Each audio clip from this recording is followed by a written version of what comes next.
Hello, my dear students. Welcome back to Isaac's Physics Classroom. ഇന്ന് നമ്മൾ discuss ചെയ്യാൻ പോകുന്നത് +1 ഫിസിക്സിലെ ചാപ്റ്റർ നമ്പർ 5 ലോസ് ഓഫ് മോഷനിലെ ഫോക്കസ് ഏരിയയിൽ പറഞ്ഞിരിക്കുന്ന ടോപ്പിക്കിലെ ചില ക്വസ്റ്റ്യൻസ് ആണ് നമ്മൾ ഡിസ്കസ് ചെയ്യുന്നത്. ഈ വരുന്ന +1 ബോർഡ് എക്സാമിന് ഇത് വളരെ യൂസ്ഫുൾ ആയിരിക്കും. നമുക്ക് നേരെ വീഡിയോയിലേക്ക് കിടക്കാം.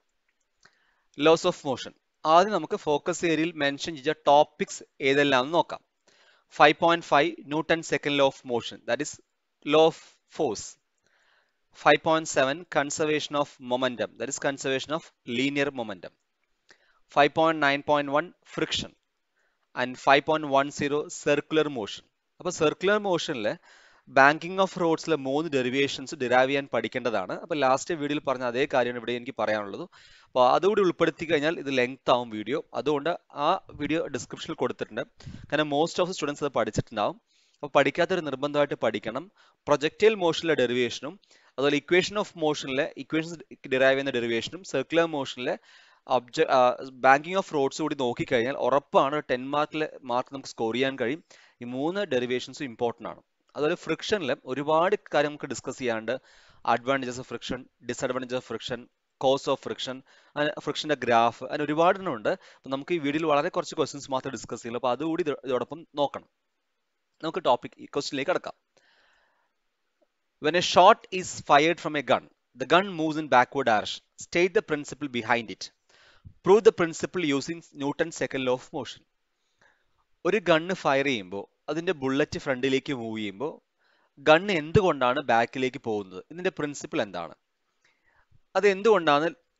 ആ principle second law of motion വെച്ച് എക്സ്പ്ലെയിൻ ചെയ്യണം. നമുക്കിത് ന്യൂട്ടൺസ് തേർഡ് ലോ വെച്ചും എക്സ്പ്ലെയിൻ ചെയ്യാം, സെക്കൻഡ് ലോ വെച്ച് എക്സ്പ്ലെയിൻ ചെയ്യാം. ഫോക്കസ് ഏരിയ നമ്മൾ സെക്കൻഡ് ലോ ആണ് മെൻഷൻ ചെയ്തിരിക്കുന്നത്. അപ്പോൾ അതുകൊണ്ടാണ് സെക്കൻഡ് ലോ വെച്ച് ഇവിടുത്തെ എക്സ്പ്ലെയിൻ ചെയ്യാൻ ഉദ്ദേശിക്കുന്നത്. അപ്പോൾ എന്തുകൊണ്ടാണ് ബുള്ളറ്റ് ഫ്രണ്ടിലേക്ക് പോകുമ്പോൾ ഗണ്ണ് ബാക്കിലേക്ക് പോകാനുള്ള കാരണം? That is law of conservation of linear momentum. Linear momentum കൺസർവേഷന് വേണ്ടിയാണ് ഗണ്ണ് ബാക്കിലേക്ക് പോകുന്നത്. അതിന്റെ പ്രൂഫ് നമുക്ക് നോക്കാം. According to Newton's second law, that is law of force, F proportional to dp by dt. Rate of change of momentum is directly proportional to F external എന്നാണ്. That is F equal to 0, we get P is a constant, which means that momentum of a body remains constant if there is no external force acting on it. ഒരു ഒബ്ജക്റ്റിൽ external force ഒന്നും കൊടുത്തില്ല എങ്കിൽ അതിന്റെ മൊമെന്റത്തിന് മാറ്റം ഉണ്ടാവില്ല. That means firing എന്ന് പറയുന്ന process internal ആണ്. അപ്പോൾ എക്സ്റ്റേണൽ ഫോഴ്സ് അവിടെ കൊടുത്തിട്ടില്ല. അപ്പോൾ മൊമെന്റം മാറാൻ പാടില്ല. അതായത് ഇനീഷ്യൽ എത്താണ് മൊമെന്റം, അത് തന്നെയായിരിക്കും ഫൈനൽ മൊമെന്റം. അപ്പോൾ ഇവിടെ ബുള്ളറ്റ് ഫ്രണ്ടിലേക്ക് പോകുമ്പോൾ അവിടെ മൊമെന്റം ചേഞ്ച് ചെയ്യാണ്.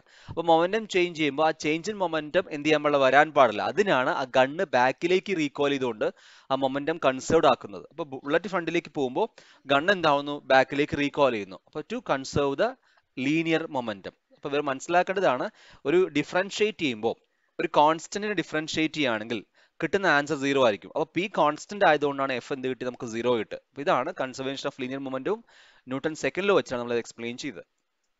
Question number 2. We are familiar with Newton's laws of motion. State Newton's second law of motion. Using the above law, explain impulse momentum principle and law of conservation of linear momentum. ഇതൊക്കെ വേണമെങ്കിൽ ഒരു separate question ആയിട്ട് എന്ത് ചെയ്യാം, ചോദിക്കാം. And last question. A circular racetrack of radius 300 meter is banked at an angle 50 degree. The coefficient of friction between the wheels of race car and road is 0.2.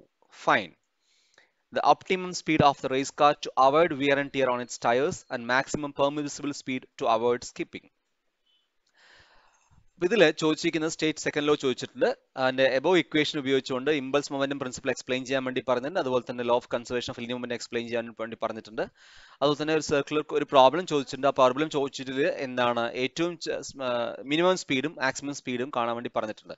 അപ്പോൾ ഇതിൽ ശ്രദ്ധിക്കേണ്ട കാര്യം, ആ ബാങ്കിങ് ഓഫ് റോഡ്സ് ഡെറിവേഷൻ ചെയ്യുമ്പോൾ നമുക്ക് അതിന്റെ equations expression കിട്ടുക. അപ്പോൾ അത് കാണാണ്ട് പഠിക്കേണ്ടതാണ്. അപ്പോൾ ന്യൂട്ടൺ സെക്കൻഡ് ലോ സ്റ്റേറ്റ് ചെയ്യാം. The rate of change of momentum of a body is directly proportional to applied force and take place in direction which force acts. Already നമ്മൾ പറഞ്ഞാണ് F proportional to dp by dt. ശ്രദ്ധിക്കേണ്ട കാര്യം, the force is external and unbalanced force ആണ് F എന്ന് പറയുന്നത്, and P is momentum, that is linear momentum. അപ്പോൾ rate of change of momentum എന്ന് പറയുന്നത്, മൊമെന്റത്തിൽ വരുന്ന മാറ്റം എന്ന് പറയുന്നത് കൊടുക്കുന്ന ഫോഴ്സിന് പ്രൊപ്പോർഷണൽ ആയിരിക്കും.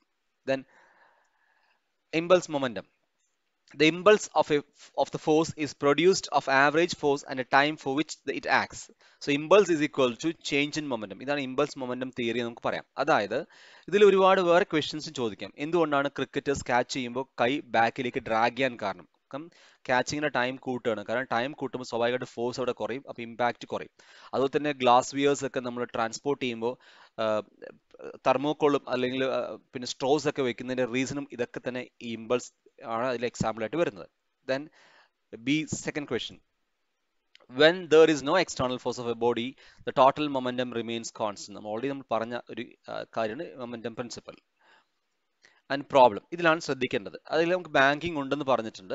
അപ്പോൾ ഏറ്റവും മിനിമം സ്പീഡും മാക്സിമം സ്പീഡാണ് നമ്മൾ കാണേണ്ടത്. അപ്പോൾ ബാങ്കിങ് ഇവിടെ പറഞ്ഞിട്ടുണ്ട്, ഫ്രിക്ഷന്റെ കാര്യം തന്നിട്ടുണ്ട്. അപ്പോൾ മിനിമം സ്പീഡ് കാണുമ്പോൾ ശ്രദ്ധിക്കാം, കാരണം അവിടെ ബാങ്കിങ് എന്തായാലും ഉണ്ടാകും. അപ്പോൾ നമുക്ക് ആദ്യം ഫ്രിക്ഷൻ ഇല്ലാതെ എത്രമാത്രം സ്പീഡിൽ പോകാൻ പറ്റും നോക്കാം, ദെൻ ഫ്രിക്ഷൻ ഉള്ള സ്പീഡും കൂടി നോക്കാം. അപ്പോൾ അത് മിനിമം ആൻഡ് മാക്സിമം സ്പീഡ് എന്ന് പറയുന്നത്. അപ്പോൾ വിത്തൗട്ട് ടേക്കിംഗ് ഫ്രിക്ഷൻ എന്ന് പറയുമ്പോൾ ബാങ്കിങ് മാത്രം വരുമ്പോൾ നമുക്കറിയാം optimum speed, that is minimum speed V = root RG tan θ ആണ്. സോ RG tan θ R തന്നിട്ടുണ്ട്, G ശ്രദ്ധിക്കണം, G തന്നിട്ടില്ല എങ്കിൽ ഷുഡ് ബി 9.8 അല്ലെങ്കിൽ 10 എടുക്കാൻ വേണ്ടി പറഞ്ഞാൽ 10 എടുക്കാം. സോ സബ്സ്റ്റിറ്റ്യൂട്ട് ചെയ്യുമ്പോൾ നമുക്ക് കിട്ടും 300 × 9.8 × tan 15. tan 15 ഡിഗ്രി ചെയ്യുമ്പോൾ ശ്രദ്ധിക്കണം, സ്റ്റേറ്റ് കാൽക്കുലേറ്റേഴ്സ് ഉപയോഗിക്കാം. അപ്പോൾ 15 ചെയ്യുമ്പോൾ കാൽക്കുലേറ്റർ റേഡിയൻ മോഡ് ആയിരിക്കും, ഡിഗ്രി ആക്കാൻ മറക്കരുത്, എങ്കിലേ കറക്റ്റ് ആൻസർ നമുക്ക് കിട്ടുള്ളൂ. So answer is 28.06 meter per second. അപ്പോൾ 28.06 meter per second വരെ വെലോസിറ്റിയിൽ പോയി കഴിഞ്ഞാൽ സ്കിഡ് ചെയ്യാതെ പോകാൻ പറ്റും. ഇനി ഫ്രിക്ഷൻ കൂടി എടുക്കുകയാണെങ്കിൽ നമുക്കറിയാം friction equation root RG μs plus tan θ by 1 minus μs tan θ ആണ്. സബ്സ്റ്റിറ്റ്യൂട്ട് ചെയ്യുമ്പോൾ നമുക്ക് ഇങ്ങനെ വരും. ഇത് സിംപ്ലിഫൈ ചെയ്ത് കഴിഞ്ഞാൽ we get the answer 37.7 meter per second. അതിൽ ഫുൾ സ്റ്റെപ്പ് ഞാൻ ചെയ്തിട്ടുണ്ട്, കാരണം ഇത് ചിലർക്ക് എങ്ങനെയാണ് ചെയ്യാന്നൊരു കൺഫ്യൂഷൻ വരുന്നതാണ് ഫുൾ സ്റ്റെപ്പ് ചെയ്ത്. അപ്പോൾ ഇവിടെയും ശ്രദ്ധിക്കാൻ ആരും tan 15 എടുക്കുമ്പോൾ ശ്രദ്ധിക്കുക, ഡിഗ്രി ആക്കിയിട്ട് മാത്രം എന്ത് ചെയ്യുക, കാൽക്കുലേറ്റ് ചെയ്യുക, അല്ലെങ്കിൽ മുഴുവനായിട്ട് തെറ്റും. സോ 37.7 meter per second വരെ ഫ്രിക്ഷൻ കൊണ്ടും ബാങ്കിങ് കൺസിഡർ ചെയ്ത് പോവാം. 37.7 മീറ്ററിന് അപ്പുറം പോയി കഴിഞ്ഞാൽ ആ കാർ എന്താവും, സ്കിഡ് ആവും. അപ്പോൾ ഇതിന്റെ മാത്തമാറ്റിക്കൽ ഡെറിവേഷനും പഠിച്ചു വെക്കുക, അത് ഇമ്പോർട്ടൻ്റ് ആണ്. Friction is defined as the force which opposes the relative motion between two surfaces in contact. Friction is a necessary evil. Explain. Friction എന്ന് പറയുന്നത് ഒരു ഉപകാരമുള്ള ഉപദ്രവിയാണ്, എക്സ്പ്ലെയിൻ ചെയ്യാനാണ് പറഞ്ഞിരിക്കുന്നത്.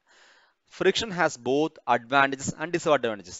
Friction helps us holding an object, walking on ground, driving vehicles, but it causes wear and tear. Friction leads to wastage of energy in the form of heat.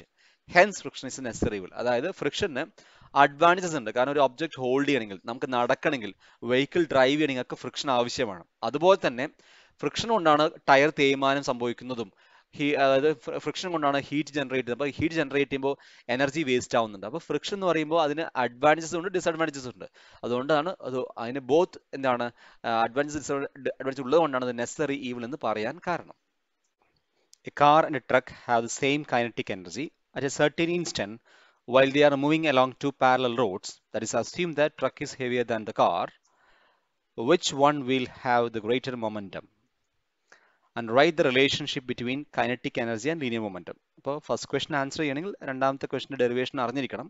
എനിഹാവ്, ഒരു കാറും truck കൂടി move ചെയ്യണം ഒരു parallel റോഡിൽ, രണ്ടിനെയും kinetic energy തുല്യമാണെന്ന് പറഞ്ഞിട്ടുണ്ട്. അപ്പോൾ സ്വാഭാവികം നമുക്കറിയാം കാറിനെക്കാളും മാസ് കൂടുതലായിരിക്കും ട്രക്ക്.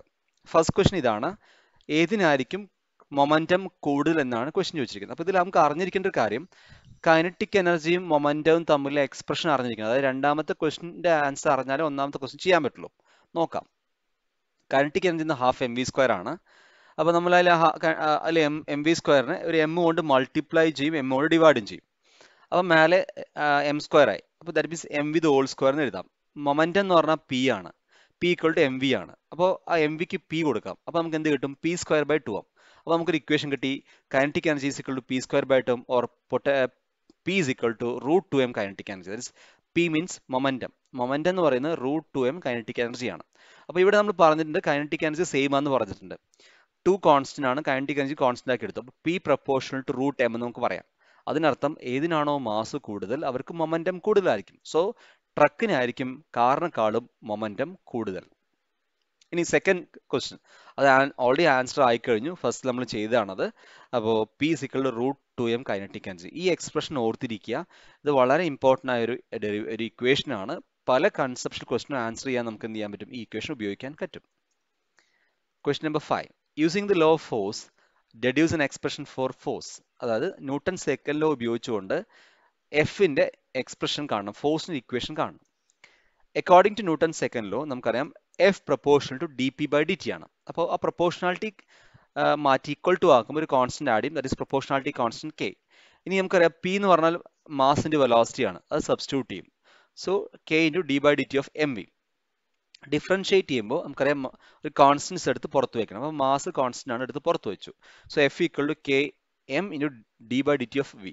വെലോസിറ്റിയെ ഡിഫറൻഷിയേറ്റ് ചെയ്താൽ നമുക്ക് കിട്ടുന്ന ആൻസർ ആക്സലറേഷൻ ആണ്. അപ്പോൾ നമുക്ക് എഴുതാം, നമ്മൾ ഓൾറെഡി അറിയുന്ന ഒരു കാര്യം D by D T of V equal to A ആണ്. സോ സബ്സ്റ്റിറ്റ്യൂട്ട് ചെയ്യുമ്പോൾ F equal to K M A.